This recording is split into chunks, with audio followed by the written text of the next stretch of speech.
Well, hello, Mayor and Council members. This is Sue Hagener, Administrative Services Director, and today I'd like to give you an overview of the city's financial performance for the first 9 months of the year. So in a nutshell, all operational funds, meaning the general fund, street operations, water and sewer, had very strong revenues and improved performance over the Q2 financial report and prior years. We also ended the quarter with excellent fund balances and reserves, and capital projects are still in full swing. So by now, all of you should be pretty familiar with one of my favorite graphs or charts that I like to present on a quarterly basis, the summary by fund. And here I've highlighted just a couple of areas that I'm keeping a look on. To the very far right of your screen, you're going to see in the actual ending fund balance, I've highlighted our brand new fund, development reserves. We have a negative fund balance, and what that means is that development revenues are not covering large developmental related expenditures. We also have an over budget situation in our water operations, which we're continuing to watch. So let's talk about the general fund first, as I always start out here.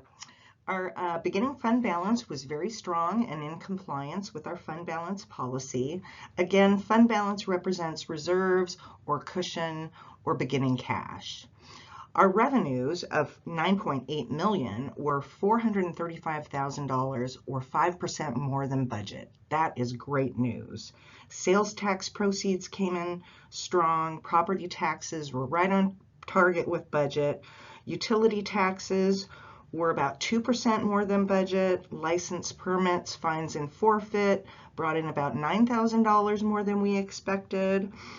And intergovernmental revenues really performed strong at $107K or 31% more than budget due to grant revenues related to our comp plan efforts. Charges for goods and services were $124,000 or 5% more than budget due to overhead allocations, and miscellaneous revenues, which include rentals and interest income, were $10,000 more than budget.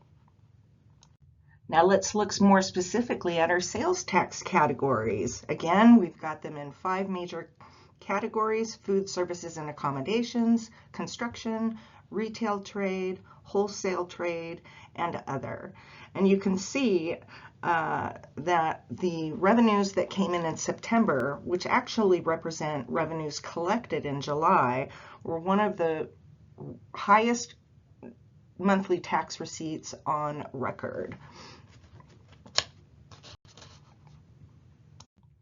As for general fund expenditures of $9.7 million, they were under budget by $159,000 or 2%, thanks to a few budget amendments, but all expenditure categories were under budget. That's great news as well. And the general fund's performance ended the quarter with an ending fund balance of $3.7 million. That is actually above policy maximum.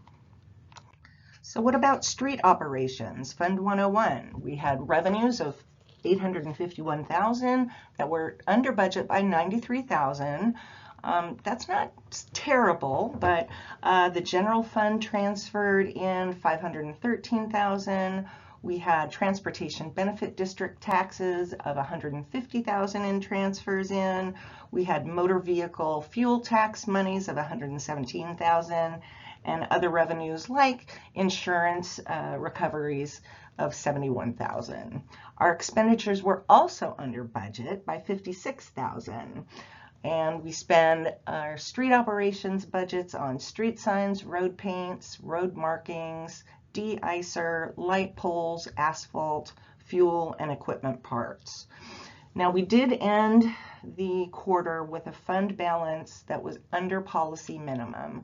I'm continuing to watch this, and if the situation continues, then we'll need to bring a plan back to council in order to replenish that fund balance. In our water fund, we had fantastic revenues of $2.4 million that were over budget by 11% or $235,000. And that's primarily due to growth in the number of utility accounts, as well as that 3% rate adjustment we did for the year. Expenditures of $2.5 million were $83,000 over budget. This is primarily due to new safety gear that was required for our crews, and also wages and benefits due to a retirement. We think that's going to level out by year end, but this is also an over budget situation we continue to monitor. Ending fund balance of $1.5 million was fantastic, just slightly below policy maximum. And as for sewer operations, we had revenues of $4.1 million that exceeded budget by $258,000 or 7% over budget, which is great news, again, due to the growth in the number of utility customers as well as the 3% rate adjustment. All expenditure categories were under budget, and so the total operations budget was under by 3%. We ended the quarter with $2.4 million in ending fund balance, which is slightly below policy maximum, but still within compliance with policy. And I always keep an eye on what's happening with our equipment reserve. We had expenditures of $1.3 million, also under budget by $683,000. Purchases included about $90,000 in IT projects. We purchased a tractor that can be used across divisions. We purchased street radar equipment, 2 police cars, some body armor, and had some drone-related expenditures. We purchased 2 dump trucks, a vac truck, and a couple of replacement vehicles. And the great news is our ending fund balance of $2.4 million is above policy minimum of 2.5 years of scheduled replacement. So the equipment reserve is in great shape. As for some of our other funds, our 206 debt service fund that tracks the expenditures related to our Civic Center debt, that's adequately funded. Our lodging tax fund performed very well. Revenues of $456,000 were 21% over budget. Our real estate excise tax fund, or REIT, those revenues of $480,000 are $156,000 or 58% over budget, and that is fantastic news for our capital projects.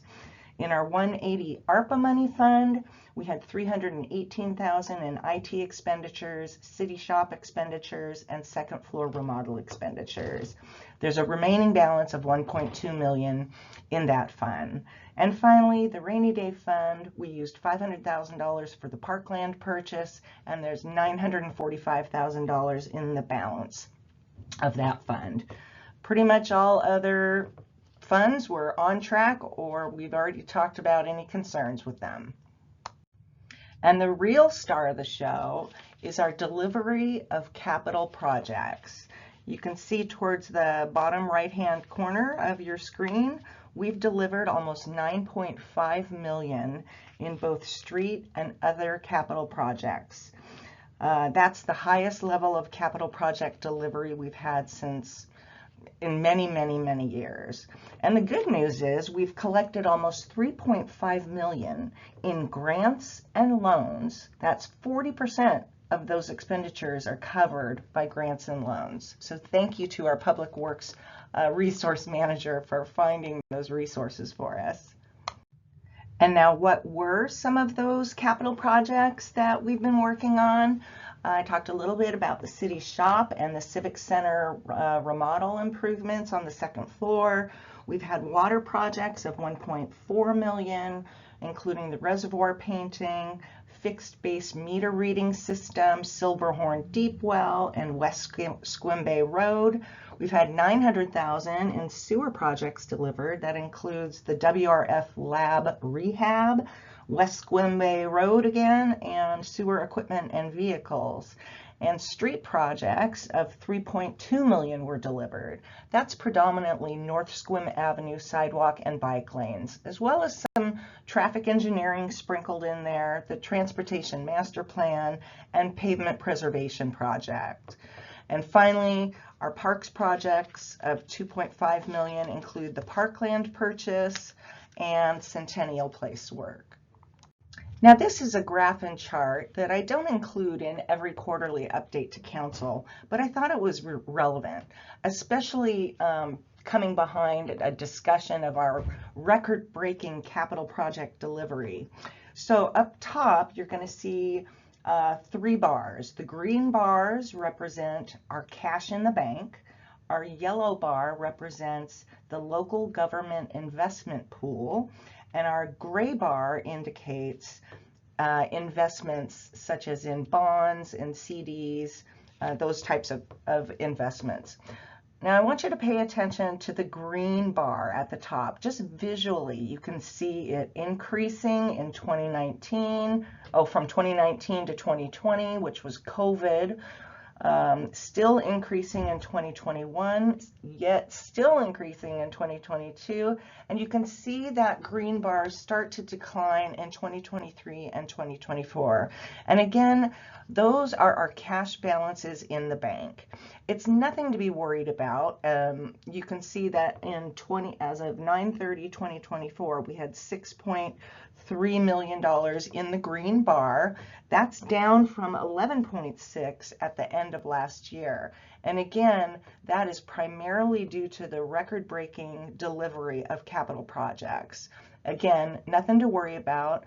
I meet regularly with the Public Works project engineers just so we can go over what our cash requirements are going to be for upcoming capital projects, so we can really keep our finger on the pulse of where our cash balances is. But I thought that it's an interesting picture of what's happening within the city. I want to thank you for listening today, and as always, I'm here to answer any questions you might have.